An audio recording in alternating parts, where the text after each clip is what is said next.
Chapter 8. Maigret had questioned thousands, tens of thousands of people in the course of his career, some occupying important positions, others who were more famous for their wealth, and others still who were considered the most intelligent of international criminals.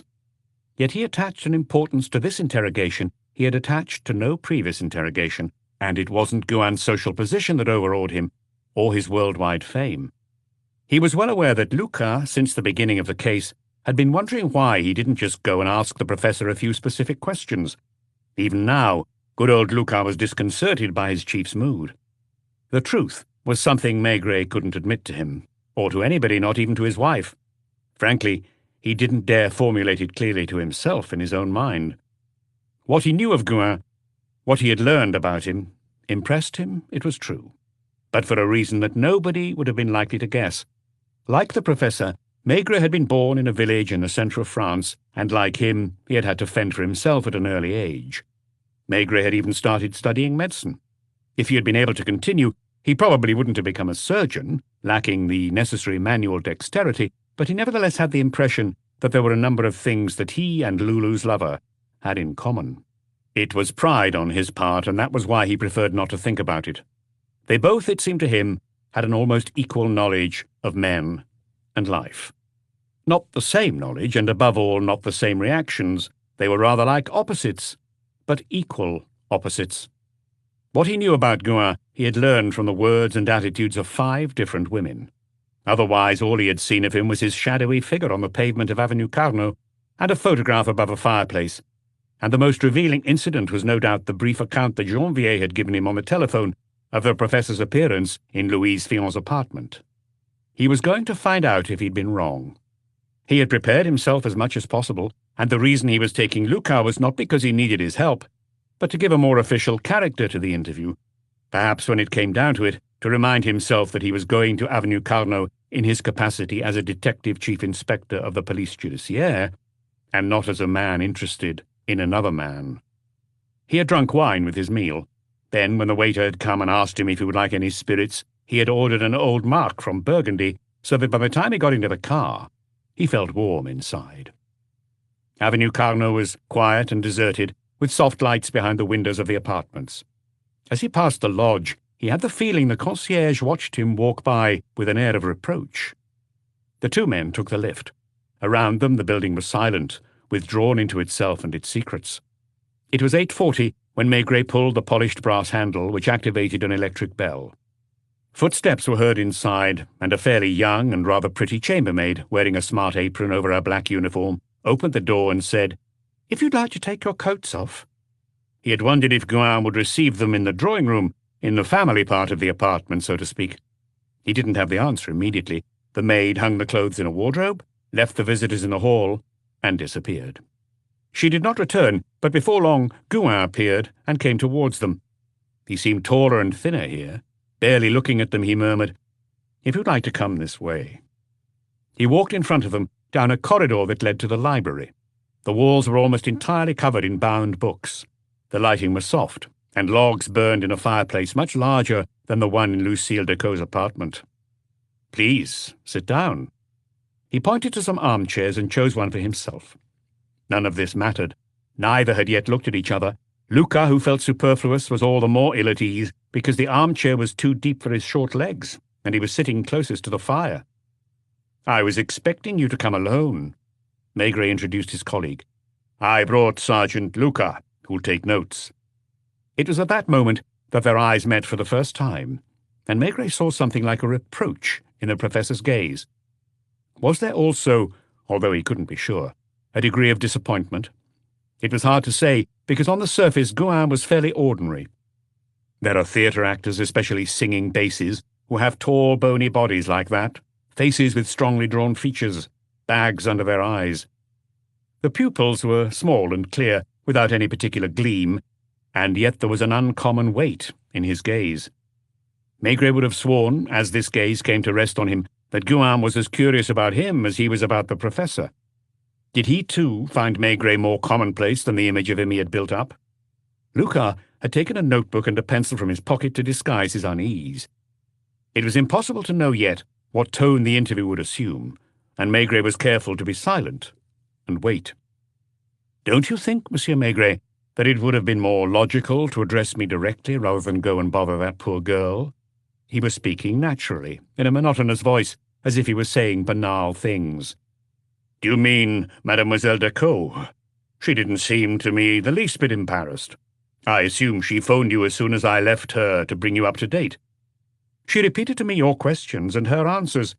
She imagined it was important. Women have a constant need to be convinced of their own importance. Lucille Decaux is your closest colleague, isn't she? She's my assistant. Isn't she also your secretary? Yes, she is. In fact, as I'm sure she told you, she follows me everywhere I go. It gives her the impression she plays a vital role in my life. Is she in love with you? As she would be of any employer, provided he was famous. She struck me as devoted to the point, for example, that she'd make a false statement if necessary, in order to get you out of trouble. She'd do so without any hesitation. My wife has also been in contact with you. Did she tell you?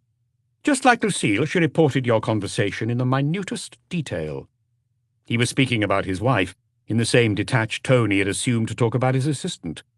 There was no warmth in his voice. He was observing facts, relating them without granting them any sentimental value. The little people who approached him must have been delighted with his simplicity, and indeed there was no affectation about him. He was not in the least concerned about the effect he produced on others. It's rare to encounter people who do not play a role, even when they're alone. Most men feel the need to watch themselves living, to listen to themselves speaking. Not Gouin. He was himself, fully himself, and he did not bother to hide his feelings. When he had spoken about Lucille Decaux, his words and attitude seemed to say, what she takes for devotion is only a kind of vanity, the need to think herself exceptional. Any of my female students would do exactly the same. She makes her life interesting and no doubt imagines that I owe her a debt of gratitude. The only reason he didn't say this was because he judged Maigret capable of understanding. He was talking to him as an equal. I haven't yet told you why I phoned you this evening and asked you to come. Mind you, I was keen to meet you anyway. He was a man, and he was sincere. He hadn't taken his eyes off Maigret since they'd been face to face, and he was making no attempt to conceal it. He was examining him like a human specimen he wanted to get to know. My wife and I were having dinner when I received a telephone call. It was from someone you already know, a certain Madame Brault, who did the cleaning for Louise. He didn't say Lulu, but Louise. He spoke about her as simply as he spoke about the others, knowing perfectly well that it was superfluous to provide explanations. Madame Brault has got it into her head that she has something in her possession she can use to blackmail me. She didn't beat about the bush, although I didn't understand what she was talking about at first. She said, I have the gun, Monsieur Gouin. My first thought was to wonder what gun she meant. Will you allow me a question? Go ahead. Have you ever met Madame Brault? I don't think so. Louise told me about her. She knew her before she moved in here. Apparently she's a strange character who's been in prison several times. As she only worked in the apartment in the mornings, and I've hardly ever had occasion to go there at that time, I don't recall ever having seen her. I suppose I might have passed her on the stairs. You can go on. Anyway, she told me that when she went into the living room on Tuesday morning, she found the gun on the table, and— Did she say specifically, on the table? Yes. She added that she hid it in a potted plant out on the landing. Your men must have searched inside the apartment without thinking of looking outside. That was shrewd of her. Anyway, she now apparently has the gun and would be willing to give it back to me for a large sum of money. Give it back to you? It's my gun. How do you know? She described it to me, including the serial number. Have you had this weapon a long time? 8 or 9 years. I'd gone to Belgium to perform an operation. I travelled more in those days than I do now. I've even sometimes been called as far afield as the United States and India. My wife had often told me she was afraid of being alone in the apartment for several days, sometimes several weeks. In a hotel where I was staying in Liège, some locally manufactured weapons were on display in a case. I got the idea of buying a little automatic. I should add that I didn't declare it to customs. Maigret smiled. What room was it in? In a drawer in my office. That was where I last saw it a few months ago. I've never used it. I'd completely forgotten about it when I got that phone call. What did you tell Madame Brault? That I'd give her an answer.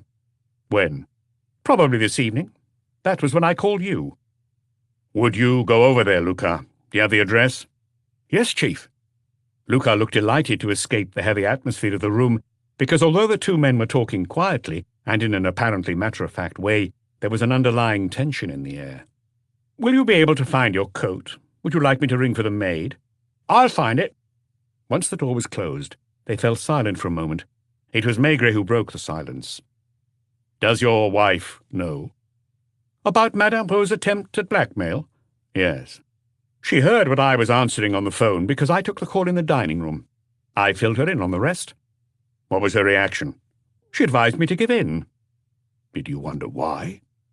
You see, Monsieur Maigret, whether it's my wife, Lucille Decaux, or any other woman, they feel an intense satisfaction in convincing themselves that they're devoted to me. They compete with one another in helping and protecting me. He was speaking without any irony, without any resentment either. He was dissecting their state of mind with the same detachment he would have used to dissect a corpse. Why do you think my wife felt the need to speak to you? To give herself the role of a wife protecting her husband's peace and quiet, and his work. Isn't that the case? He looked at Maigret without answering. Your wife, Professor, struck me as unusually understanding towards you. She does claim not to be jealous. Is it only a claim? That depends on the meaning you give the word jealous. There's no doubt she doesn't care who I sleep with. Even with Louise Fillon? Not at first. Don't forget that Germaine was just an ordinary nurse before she became Madame Gouin overnight. Did you love her? No. Why did you marry her? To have someone in the house. The old woman who took care of me didn't have long to live. I don't like being alone, Monsieur Maigret. I don't know if you're familiar with that feeling. Perhaps you also prefer it when people around you owe you everything. He didn't object. On the contrary, the remark seemed to please him. In a way, yes. Is that why you chose a girl from a humble background? The others exasperate me. Did she know what to expect when she married you?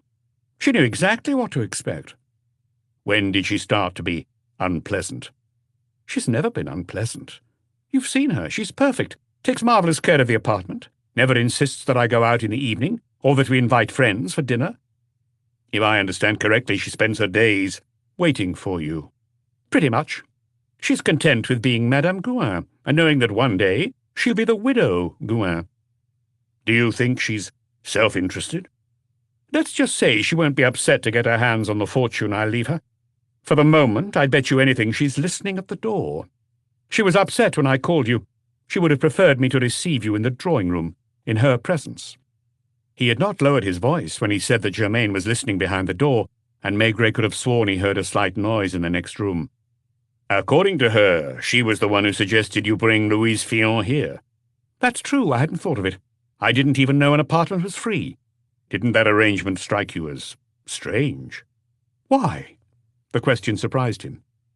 Did you love Louise? Listen, Monsieur Maigret, that's the second time you've used that word. In medicine, we don't know it. Did you need her? Physically, yes. Do I have to explain myself? I'm 62 years old. I know. That says it all. Weren't you jealous of Pierrot? I'd have preferred it if he didn't exist. As in Lucille Decaux's apartment, Maigret stood up to go and put straight a log that had collapsed. He was thirsty. The professor hadn't thought of offering him a drink. His mouth was furry from the mark he had had after dinner, and he hadn't stopped smoking. Did you ever meet him? He asked. Who? Pierrot. Once. Usually they both made sure it didn't happen. What were Lulu's feelings towards you? What should they have been? I suppose you know her history. Of course, she told me she was grateful, she was fond of me. The truth is simpler. She had no desire to fall back into poverty. You must know that. People who've really been hungry, who've been poor in the grimmest sense of the word, and who in one way or another have escaped, would do anything not to fall back into their old lives. It was true. Maigret knew it as well as anyone. Did she love Pierrot? How fond of that word you are, the professor sighed, resigned. She had to have something sentimental in her life. She also had to make problems for herself. I said earlier that women need to feel important. I suppose that's why they complicate their lives, ask themselves questions, always imagine that they have a choice. What kind of choice? Maigret asked with a hint of a smile, to force his interlocutor to be more specific. Louise imagined she had a choice between her musician and me. Didn't she? In actual fact, no. I've told you why. Did she ever threaten to leave you? She sometimes claimed she was thinking about it. Weren't you afraid it would happen? No. Didn't she ever try to get you to marry her? She didn't aim that high. I'm convinced she would have been a little terrified to become Madame Gouin. What she needed was security. A nice warm apartment, 3 meals a day, decent clothes. What would have happened if you died? I took out a life insurance policy in her name. Did he also take one out in Lucille Decaux's name? No, there's no point. When I'm dead, she'll latch onto my successor just as she latched onto me, and nothing will have changed in her life. The ringing of the telephone interrupted them. Gouin was about to stand up to answer, then stopped. That must be your inspector. It was indeed Lucas, phoning from the Batignolles police station, the closest to Désirée Braud's apartment. I have the gun, Chief. She claimed at first she didn't know what I was talking about. What have you done with her? She's here with me. Have her taken to headquarters. Where did she find the gun? She still claims it was on the table. Why did she conclude it belonged to the professor? According to her, it's obvious. She isn't going into details. She's furious. She tried to scratch me. What does he say? Nothing definite yet. We're chatting. Shall I join you? Go to the lab first to make sure there are no prints on the automatic. That'll give you a chance to take your prisoner there. All right, Chief. Lucas sighed unenthusiastically. It was only then that Gouin thought of offering Maigret a drink. Would you like a glass of brandy? Gladly. He pushed a button. The maid who had admitted Maigret and Lucas soon appeared. The brandy. They did not speak as they waited for her. When she came back, there was only one glass on the tray. Please excuse me, but I never drink, the professor said, letting Maigret serve himself. It wasn't out of virtue, probably not for health reasons either, but because he didn't need it.